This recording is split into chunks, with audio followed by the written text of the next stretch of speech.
दोस्तों नमस्कार। आशा है कि आप अच्छे होंगे, आपका दिन खुशी से बीते। इसी के साथ हम इस वीडियो का शुभारंभ करते हैं। दोस्तों, मौलाना साजिद रशीदी एक मौलाना है जो कि मुजफ्फरनगर या सहारनपुर के गुज्जरवाड़ा का रहने वाला है। उसने कांवड़ियों पर तनकीद की है, कांवड़ियों की आलोचना की है कि कांवड़िए आतंकवादी हैं। दोस्तों, उस मौलाना से मैं ये पूछना चाहता हूँ, क्या उसने अपने कुरान को पढ़ा है? क्या उसने अपने पैगंबर को पढ़ा है? अगर आज की तारीख में हम कुरान को और पैगंबर को पढ़ते हैं तो पता लगता है इस्लाम से बड़ा कोई आतंकवाद नहीं है और पैगंबर से बड़ा कोई आतंकवादी नहीं था। बर्रे सबीर में तब्बल मसीह और कब्बल मसीह, दुनिया के हर इलाके में मोहम्मद से बड़ा कोई आतंकवादी नहीं था। क्योंकि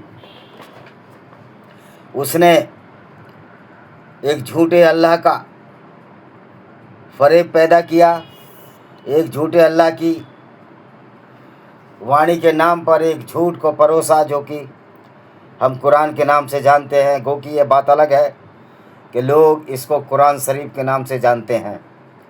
अब बताइए, वो किताब क्या शरीफ हो सकती है?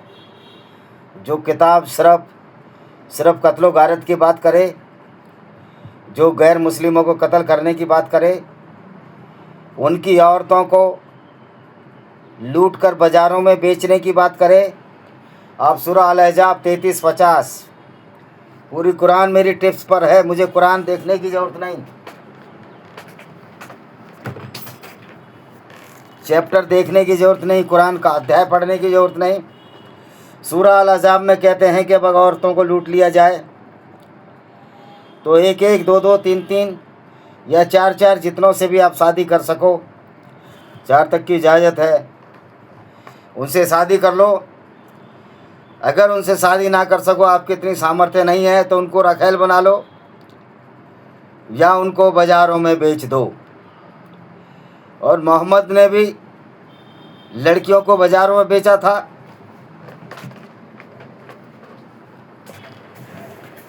इतनी कम जगह है कि इसमें आप घमंड नहीं कर सकते।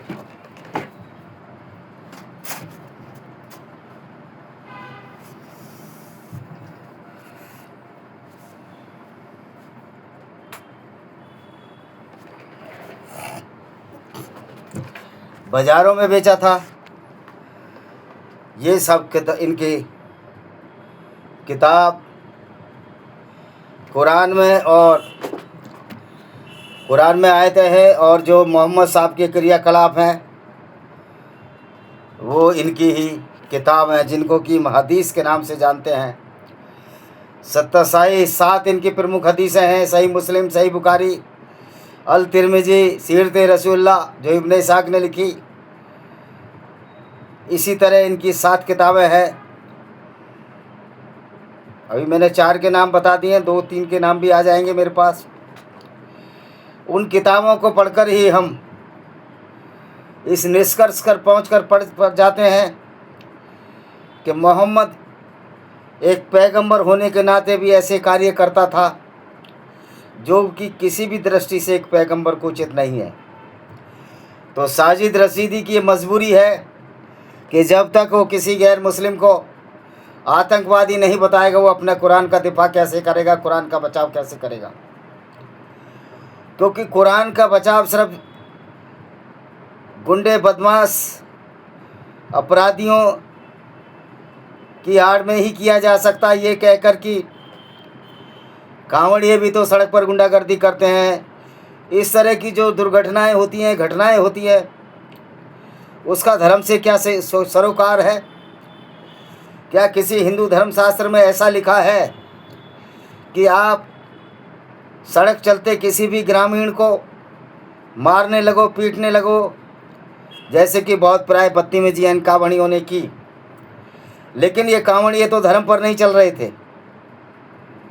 तो आप कांवड़ियों को आतंकवादी, पूरे समुदाय को आतंकवादी नहीं कह सकते। क्योंकि उनका किताब, उनके इतिहास, उनका वेद इन सब बातों की पुष्टि नहीं करता।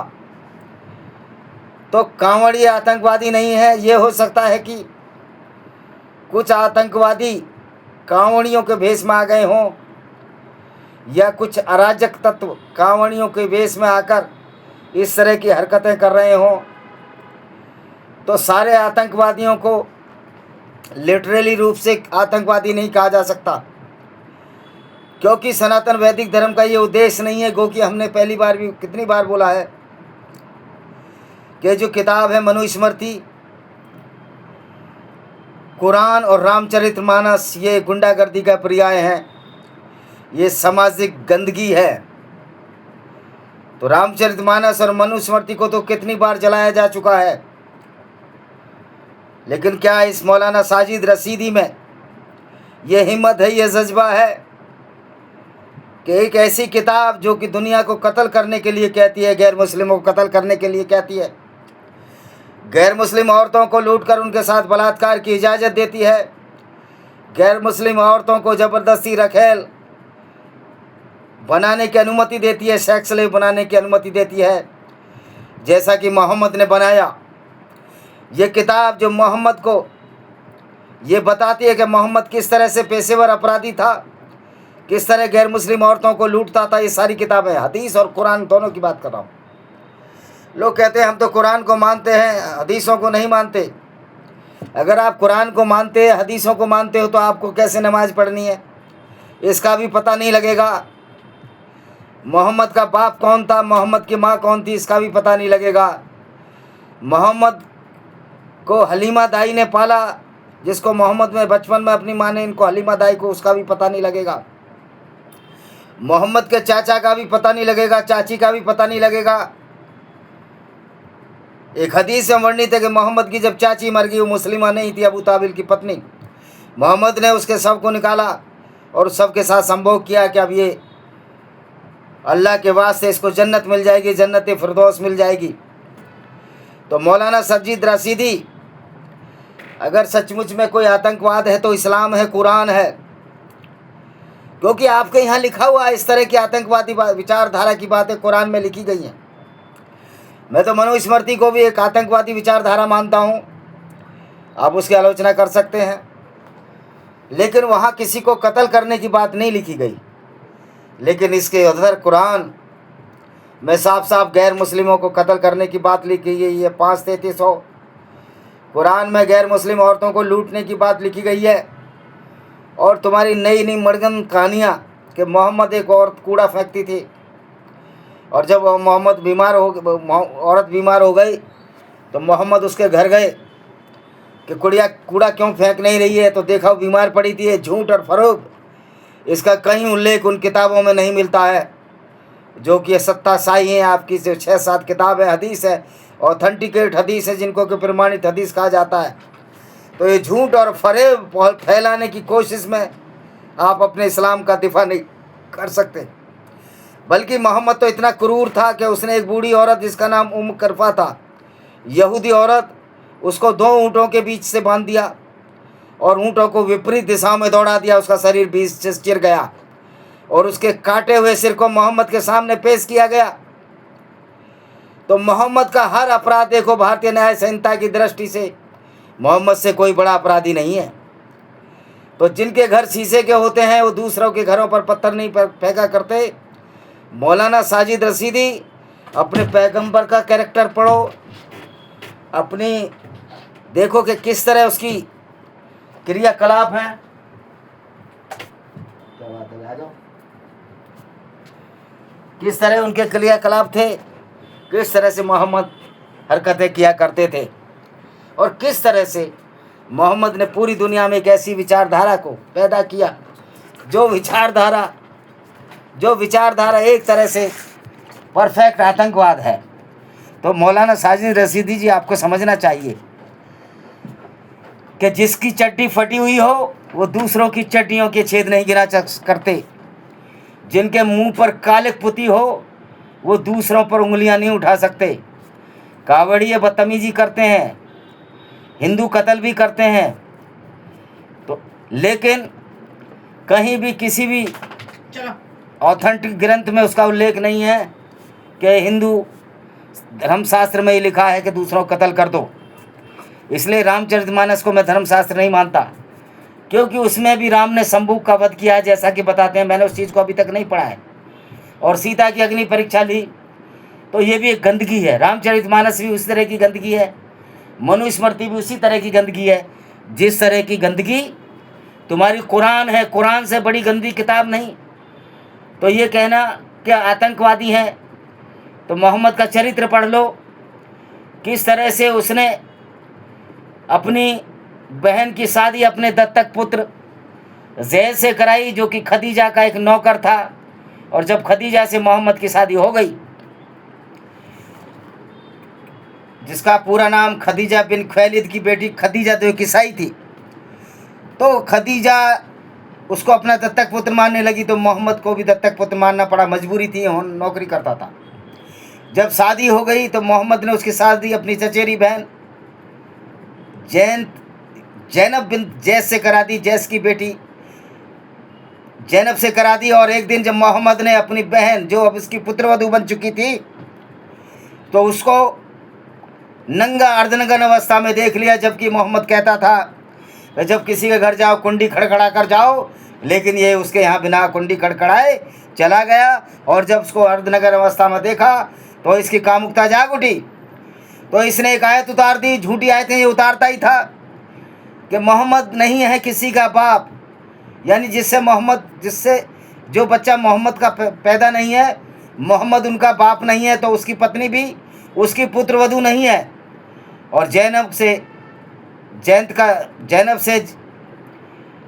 का तलाक, जो दत्तक पुत्र तलाक दिलवा दिया और उससे निकाल सचा लिया। और मौलाना कहते हैं कि जैनब की लड़ाई हो गई थी जैद से, तो मोहम्मद की तो वो पुत्रवधू थी, अगर पुत्रवधू भी ना हो तो बहन तो थी चचेरी। तो इनके यहाँ कामुकता की व्यापकता का अंदाज इसी से लगाया जा सकता है कि मोहम्मद ने वो हर रिश्ता, हर मर्यादाएं तोड़ी जो इसकी काम वासना की पूर्ति और धन लिप्सा की पूर्ति में आड़े आई। तो मौलाना साजिद रशीदी, चूँकि तुम इस्लाम को मानते हो, सच्चे मुसलमान हो, तुमसे बड़ा कोई आतंकवादी हो ही नहीं सकता। एक सच्चा मुसलमान ही सबसे बड़ा आतंकवादी है। और तुम्हारे घर तो शीशे के हैं, तुम पत्थर मत फेंका करो, लोगों को मत भरमाया करो कि एक बुढ़िया थी मोहम्मद पर कूड़ा फेंकती थी। अरे मोहम्मद तो 365 दिन लूट में मशगूल रहता था, उसका लूट में मुलव्विस था। तो मक्का में मदीना में कितने दिन ठहरता था, ये भी बताएं। और किसी की हिम्मत थी कि मोहम्मद पर कूड़ा फेंक सके? वो मोहम्मद जिसने अस्मा बिनते मरवान, एक यहूदी लड़की को इसलिए मरवा दिया कि वो लड़की मोहम्मद की गुंडागर्दी लूटपाट के खिलाफ कविताएं लिखती थी। इसने उसी के ससुराल के कबीले के गंदे व्यक्ति को भेजा और उसका गला रितवा दिया। और उसका छोटा बच्चा अस्मा का छाती पर सो रहा था, उसको छटका कर फेंक दिया। वो झोंपड़ी में सो रही थी गरीब यहूदी लड़की, उसका कत्ल इसने करवाया। सैकड़ों अनगिनत कत्ल इसने करवाए और इसकी वजह से हज़ारों गैर मुस्लिमों का कत्ल हुआ। तो इस्लाम को मानने वाले से बड़ा कोई आतंकवादी नहीं है, इस्लाम से बड़ा कोई आतंकवाद नहीं है, और इस्लाम से बड़ा, इस्लाम के पैगंबर से बड़ा कोई नीच व्यक्ति नहीं है जिसने पूरी मानवता को शर्मसार किया जाता है। अब ये सोचने का विषय है। मैं उन भीमटों से, नीलांडों से कहना चाहता हूँ कि जो राम को, कृष्ण को गाली देने वाले नीलांड हैं, जो चंद्रशेखर रावण के नीले अंडों से कहना चाहता हूँ कि तुम्हारे जोगिंदर नाथ मंडल को एक दलित था, जब दलित लड़कियों के साथ बलात्कार हुआ, ये कहकर पाकिस्तान से भाग गया, पाकिस्तान चला गया कि मैं हिंदुओं के साथ नहीं रह सकता, और वहाँ का कानून मंत्री बना। जब दलित औरतों के साथ बलात्कार संयुक्त पाकिस्तान में, जिसमें बांग्लादेश भी शामिल था, होने लगे, तो इसने शिकायत की। तो वहाँ के राष्ट्रपति ने, वहाँ के प्रधानमंत्री ने क्या बोला इससे कि ये तो हमारे इस्लाम की परंपरा है और तुम काफिर हो, काफिर ही रहोगे। तो मैं दलितों से, बुद्धिस्टों से कहना चाहता हूँ कि तुम तो उनकी दृष्टि में काफिर हो, नीच हो, सुअर हो, कुत्ते हो, बिल्ली हो, बंदर हो, जो कि किताब कहती है कि सारे गैर मुस्लिम कुत्ते बिल्ली बंदर है। आप इस बात पर कभी कोई टिप्पणी नहीं कर सकते। न गोस्वामी तुलसीदास की औकात थी कि वो तेलियों कलवारों को गाली देता था। रामचरितमानस में तेली, कलवार, डोम, कुम्हार और 5-6 जातियाँ आज मैंने पढ़ी हैं। उसमें डोम, कलवार मतलब ये शिवहरे, कुम्हार, भील, ये 4-5 जातियाँ मैंने आज पढ़ी हैं। उनकी तो निंदा करता है, नीच बताता है। पर क्या गोस्वामी तुलसीदास की औकात थी जो मुगलों के टुकड़ों के रोटियों पर पलता था कि लिख देता कि इस्लाम का पैगंबर भी एक लुटेरा अपराधी था। तो दोस्तों, सच्चाई सच्चाई होती है। अगर इससे किसी की भावना को कोई ठेस पहुंचती है तो ये कुरान से भी तो हमारे गैर मुस्लिमों की भावनाओं को ठेस पहुंचती है। कोई हमने तो ठेका नहीं ले रखा कि हम तुम्हारी भावनाओं की कद्र करें और तुम कुछ भी बोलो और तुम्हारे हाथों कत्ल भी होते चले जाएं। कातिल को कातिल कहना कोई अपराध नहीं और मोहम्मद से बड़ा कोई अपराधी नहीं। और साजिद रशीदी जो कि खुद मुसलमान है, सच्चा मुसलमान कहता है, अभी तो बीजेपी का पिछलग्गू हो गया है वो, उससे बड़ा कोई आतंकवादी नहीं, क्योंकि वो सच्चा मुसलमान है। इसी शीर्षक के साथ मैं इस वीडियो को डालूंगा। वंदे मातरम, जय हिंद, आपका दिन शुभ हो।